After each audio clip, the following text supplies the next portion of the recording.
거룩하시고 사랑이 많으신 하나님 아버지, 저희가 못 박혀야 될 그 자리에 그 귀한 독생자를 못 박으시고 우리가 당해야 될 그 십자가의 고난을 대신 짊어주셔서 감사를 드립니다. 주님, 오늘 이 새벽에 주님의 십자가에 내가 못 박히고 주님만 살아나는 놀라운 역사 이루어 주옵소서. 오직 주님만을 바라보는 새벽이 되게 하여 주옵소서. 예수님의 이름으로 기도드립니다. 아멘.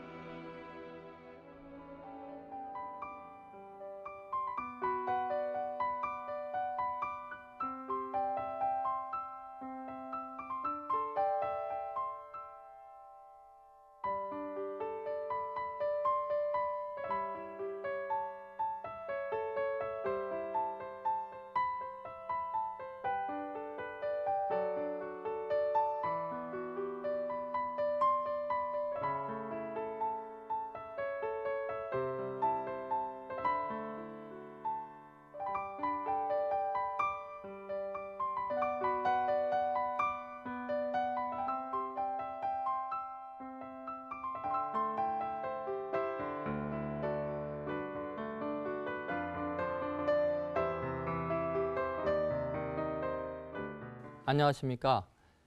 기도로 여는 하루, 신촌장로교 조동천 목사입니다.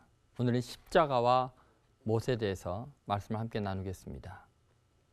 예수님께서 우리를 위해서 당하신 고난의 가장 극한 상황이 십자가에 못 박히는 사건이었습니다.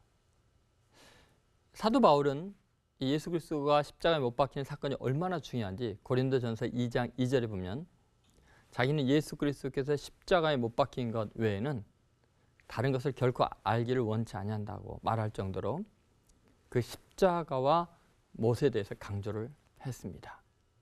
도대체 왜 십자가에 못 박힌 그 사건이 사도 바울에게는 세상에 있는 모든 지식보다도 더 의미 있고 소중한 것이었을까요? 거기는 몇 가지 중요한 이유가 있습니다. 첫 번째는 이 십자가는 우리의 존재의 가치를 바꾸는 하나님의 능력이기 때문에 그렇습니다. 십자가를 생각해 보십시오. 가장 참혹한 사형틀이었습니다. 페르시아 시대부터 로마 시대에 이르기까지 이 십자가는 가장 잔혹한 사형틀이었고 동시에 고문 도구였습니다. 가장 저주받은 사람들이 당하는 고통의 상징이었죠. 그런데 여러분 생각해 보십시오. 놀라운 이야기는 십자가는 교회의 상징이고 또 많은 사람들이 십자가를 목에 걸고 다니고 금으로 만들고 십자가를 구원의 상징으로 영원히 기념할 아주 소중한 자산으로 생각합니다. 가장 저주스러웠던 그 십자가가 가장 존귀한 구원의 상징으로 바뀐 이유가 뭘까요? 예수님께서 십자가에 못 박히셨기 때문입니다. 여러분, 아무리 우리 인생이 비참하고 초라해도 예수님께서 나와 함께 하시면 바로 그 인생이 위대한 생애가 될 줄로 믿습니다. 십자가의 사건을 통해서 주님께서 우리에게 보여주는 놀라운 이야기는 바로 여기에 있습니다. 생각해보면 성경에 나오는 많은 사람들이 그 당시에 창녀였고 세리였고 죄인일지라도 예수님을 만나고 예수님과 동행하고 예수님을 구주로 영접하는 순간 그들은 인류 역사에서 가장 위대한 존재로 바뀌는 걸 알 수 있습니다. 여러분, 사실 나무에 달렸다는 것, 십자가에 매달렸다는 것은 아주 저주의 대명사였습니다. 그것은 페르시아나 로마뿐만 아니라 구약 성경에도 나와 있는 이야기입니다. 신명기 21장 22절에서 23절에 보면은 나무에 달린 자마다 저주를 받은 자다, 하나님께 저주받았다라고 표현되어 있습니다. 예수님이 나무에 달려서 저주받으신 이유는 우리가 받아야 될 저주를 예수님께서 대신 감당하신 거죠. 그래서 놀랍게도 우리 자신은 존귀한 자로 바뀔 수 있었습니다. 죄의 문제를 해결하기 위해서 십자가에 못 박혀 죽임을 당하는 바로 그 자리, 그 십자가가 놀랍게 하나님의 지성소로 어린 양의 피를 쏟아서 하나님께 죄사함의 은혜를 받게 하는 그 지성소로 바뀌어 있는 거죠. 가장 비극적인 추악한 십자가가 하나님의 거룩한 지성소로 바뀌는 것을 알 수 있습니다. 여기서 중요한 것은 우리의 인생이 아무리 추해도 아무리 실패했어도 예수님이 나와 함께 하시면 그 자리가 바로 가장 영광스러운 하나님이 함께하는 거룩한 삶이 될 수 있다는 사실입니다. 중요한 것은 하나님과 동행하는 삶입니다. 예수 그리스도를 구주로 영접하심으로 여러분이 지난날 삶이 어떠했든지 하나님 앞에 가장 존귀한 자로 위대하게 바뀔 수 있다는, 존재의 가치가 변화할 수 있다는 믿음을 가지시기를 바랍니다. 이 두 번째, 이 십자가에 또 못 박힌 이 사건의 의미는 고통의 극치를 보여주고 있습니다. 이 고통의 극치를 통해서 하나님이 우리를 얼마나 사랑하시는지를 우리는 알 수 있죠. 우리를 얼마나 사랑했으면 그 큰 고난을 당했을까. 예전에 영국 왕리협회 의사로 있었던 로이드 존즈 목사님이 있습니다. 이분이 십자가의 고난을 성경적으로 자세하게 고고학적으로 연구를 했습니다. 그런데 예수님이 당하신 그 고난의 그 크기라는 것은 상상할 수 없는 고통이었다는 것입니다. 양쪽 발이 겹쳐져서 대못이 박히고 또 손바닥이 아니라 손목에 못이 박힌 채로 그 못의 힘에 의해서 그 몸이 유지된다는 것은 말할 수 없는 고통이라는 것입니다. 자꾸 축축 처지면서 뼈가 이렇게 찢어져 가는 것 같은 고통을 겪게 됐죠. 그 고통 때문에 이것을 일으키려고 하면은 더 찢어지게 되고요. 이 들리기 때문에 흉부가 압박이 되어서 숨을 쉴 수가 없답니다. 숨을 간신히 쉬기 위해서 힘을 주게 되면 또 손과 발이 너무 고통스러운 아픔을 겪게 되죠. 예수님은 우리를 위해서 모든 고난을 다 겪으셨습니다.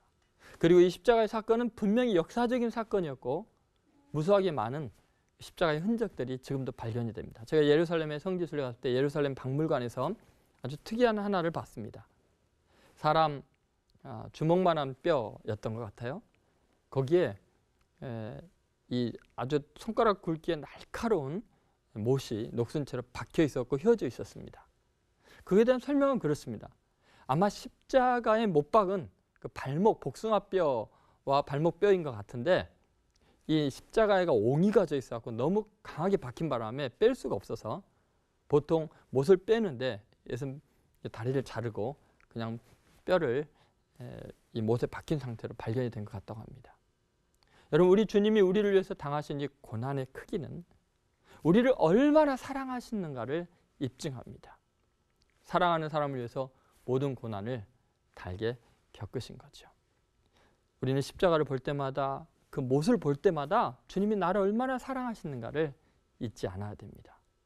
생각해보면 이 십자가와 못을 통해서 우리가 다시 한번 결단해야 될 게 있습니다. 그것은 주님과 함께 내가 십자가에 못 박혔다는 고백입니다. 갈라디아서 2장 20절의 말씀처럼 내가 그리스도와 함께 십자가에 못 박혔나니 그런데 이제는 내가 산 것이 아니요 오직 내 안에 그리스도께서 사신 것이라. 로마서 6장에도 있고 갈라디아서도 수없이 나오는 말은 옛사람이 십자가에 못 박혀서 그리스도와 함께 못 박히고 새 사람이 되었다는 고백입니다. 이제는 내가 산 것이 아니요 오직 내 안에 그리스도께서 살았다는 바울의 고백처럼 우리의 죄악된 몸, 지난날의 모든 악한 행실들을 십자가에 못 박아버리고 내 안에 예수님만 살아 역사하는 귀한 삶이 되어야 할 것입니다. 우리의 삶을 통해서 이 하나님의 놀라운 사랑을 생각해 보십시오.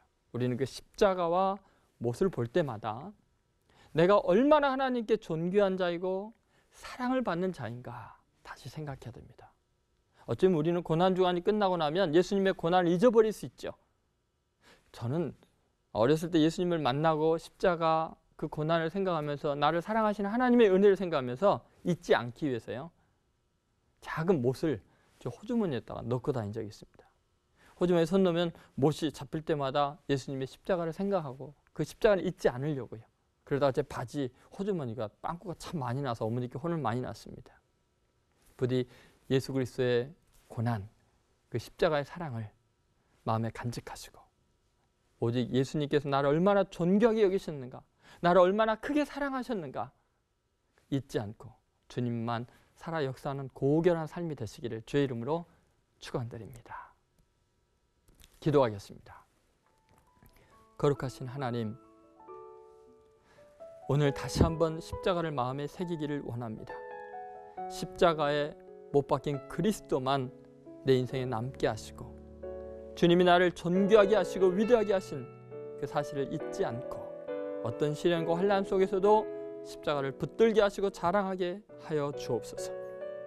주님 얼마나 나를 사랑하셨으면 그 고난을 피하지 아니하고 대신 감당하셨는지 그 사랑 마음에 간직하게 하시고 나를 위해 죽으신 주님을 위해서 남은 생에 살게 하시고 내가 사는 게 아니라 내 안에 예수님이 산다고 늘 외치며 고백하는 삶이 되게 하옵소서. 이제 이후로는 누구든지 나를 괴롭게 하지 말라. 내가 내 마음에 예수의 흔적을 지녔노라. 바울처럼 고백하며 십자가 붙들고 존귀한 자로 승리하는 삶이 되게 하여 주옵소서. 예수님의 이름으로 기도드립니다. 아멘.